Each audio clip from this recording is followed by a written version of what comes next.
Last episode में हमने देखा कि जियाओ फैन बंदर के पीछे तालाब में गिर गया था और बेहोश हो गया था, और जब उसकी आंख खुलती है तो वो अपने आप को बेड पर पाता है जहां उसका मास्टर और उनकी वाइफ थी। मास्टर पूछता है कि आखिर तुम वहां कैसे पहुँचे, तुम्हें बताना होगा। वो डांट कर जियाओ फैन से पूछ रहे हैं, जिस पर जियाओ फैन कहता है कि एक बंदर उनका खाना लेकर जा रहा था, जिस वजह से उनको उसका पीछा करना पड़ा।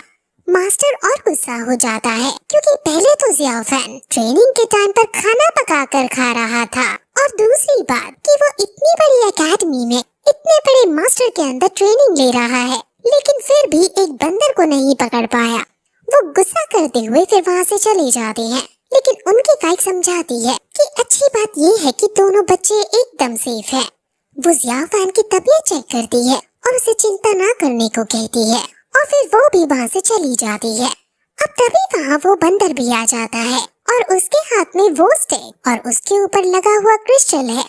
वो बंदर वहाँ आकर उसे उठा देता है, और फिर तभी वहाँ सिस्टर भी आ जाती है, जो फिर से बंदर को देखकर गुस्सा हो जाती है और उसे पकड़ने लगती है, लेकिन जियाओ फैन उसे रोकता है, लेकिन वो काफी घायल था। बाहर बंदर और रब-हब लड़ने लगते हैं, और सिस्टर भी रब-हब को बंदर पर हमला करने को कहती है, जिस पर बंदर रब-हब को दूर करने के लिए उस पर वो ही छड़ी फेंकता है, लेकिन रब-हब बंदर पर अटैक करने की जगह स्टिक से खेलने लगता है और स्टिक को सिस्टर को लाकर देता है। बंदर हार कर वहाँ से भागने लगता है, और अब सिस्टर खुद उसे पकड़ने की कोशिश करने लगती है, और फिर काफी मुश्किलों के बाद जब वो बंदर को पकड़ने ही वाले होते हैं तो तभी जियाओ फैन बीच में आकर उसे रोक लेता है और कहता है कि ये बंदर बेचारा है। बंदर जियाओ फैन के ऊपर चढ़कर खेलने लगता है, और अब जियाओ फैन उसे अपना पालतू बना लेता है, जिस पर सिस्टर कहती है कि तुम ही इसका ध्यान रखो और ये रोबोट के साथ बस लड़ाई न करे। अब जियाओ फैन बंदर का नाम जियाओ हुई रख लेता है, और बंदर फिर जियाओ फैन को वही स्टिक ला कर देता है। जियाओ फैन रात को अब अपने कमरे में जाकर मेडिटेट करने लगता है और स्पिरिचुअल पावर को बढ़ाने की कोशिश करता है, और फाइनली इस बार वो स्पिरिचुअल पावर को समन करके एक पावर बॉल बनाने में कामयाब हो जाता है। वो सोचता है कि जब भी वो यहाँ पर मेडिटेट करता है तो उसके अंदर का हाइड्रोजन पिक्सेल वेव्स के साथ कोलाइड करके डिसिपेट हो जाता है।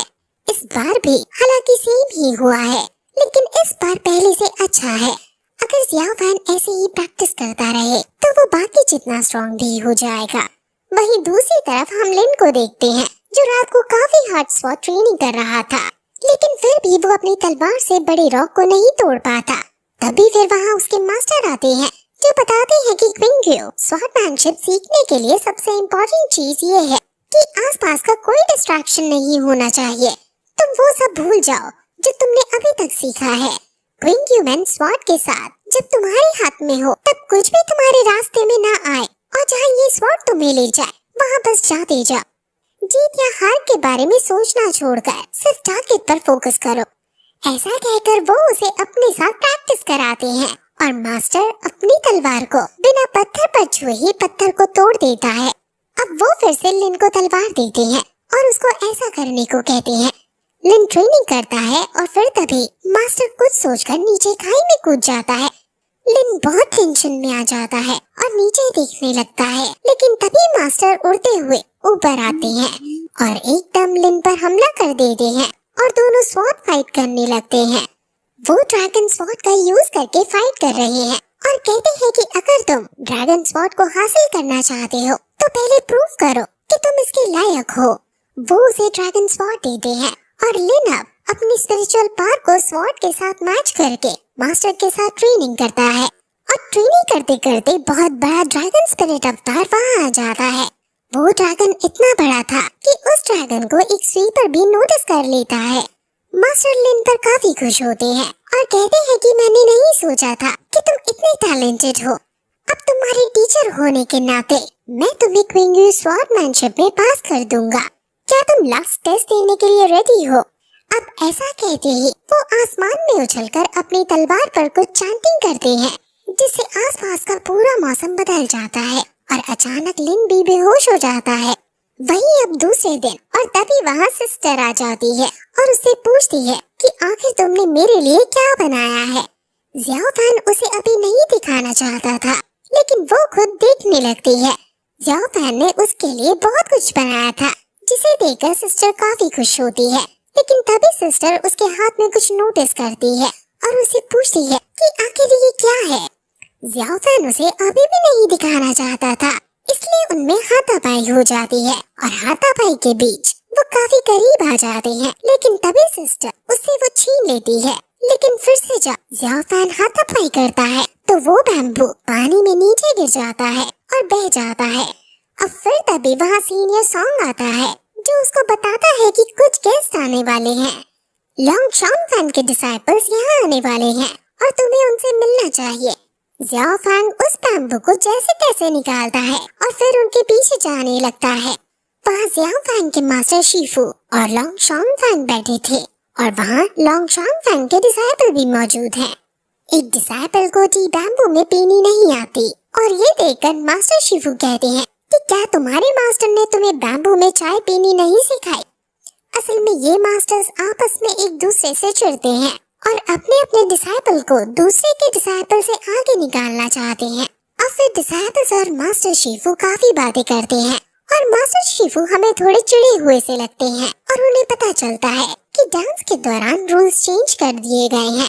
ये सुनकर मास्टर शिफू को अजीब लगता है और कहते हैं कि क्या रूल्स चेंज हो गए। अब ये किस तरह के और क्या रूल्स हैं, वो हम अगले एपिसोड में बताएंगे। अब जब ये लोग बातें कर लेते हैं, वहाँ तभी सिस्टर और ज़ियाओ फैंग आ जाते हैं।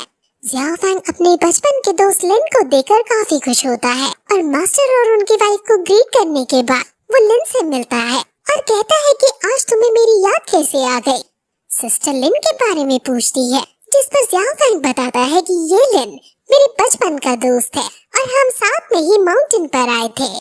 अब मास्टर शिफू ज़ियाओ फैंग से कहते हैं कि तुम टेस्ट के लिए जा सकती हो। अब फिर मास्टर और उनकी वाइफ यहाँ से जाने लगते हैं और सिस्टर और लिन भी आपस में एक दूसरे को ग्रीट करते हैं और कहता है कि मेरे दोस्त के पास तुम जैसी दोस्त है, जिससे वो जरूर आगे बढ़ेगा और तियानशी का नाम फिर से रोशन होगा।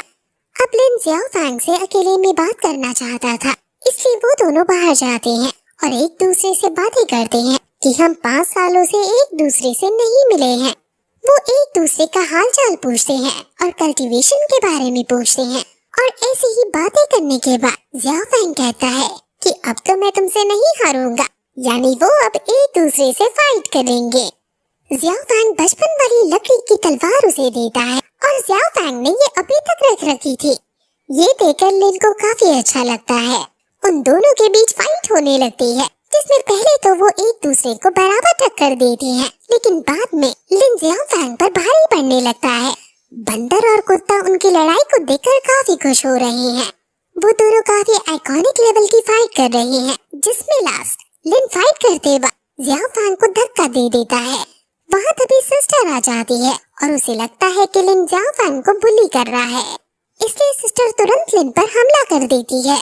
ज़ियाओ फैंग सिस्टर को रोकने की कोशिश करता है, लेकिन सिस्टर इतने गुस्से में थी कि वो नहीं सुनती और बार बार उस पर हमला करती जाती है। अब लिन भी उससे लड़ता है और उन दोनों के बीच फाइट स्टार्ट हो जाती है। सिस्टर लड़ने में काफी एक्सपर्ट है और वो अपने यूनिक स्टाइल से कॉम्बैट फाइट में लिन पर भारी पड़ने लगती है और अपने कपड़े में लिन को पूरी तरह से कैद कर लेती है। अब लिन गुस्से में आ जाता है और वो ड्रैगन स्वॉर्ड निकालकर ड्रैगन अवतार को समन करता है और सिस्टर पर हमला कर देता है, जिसके बाद ये एपिसोड यहीं खत्म हो जाता है।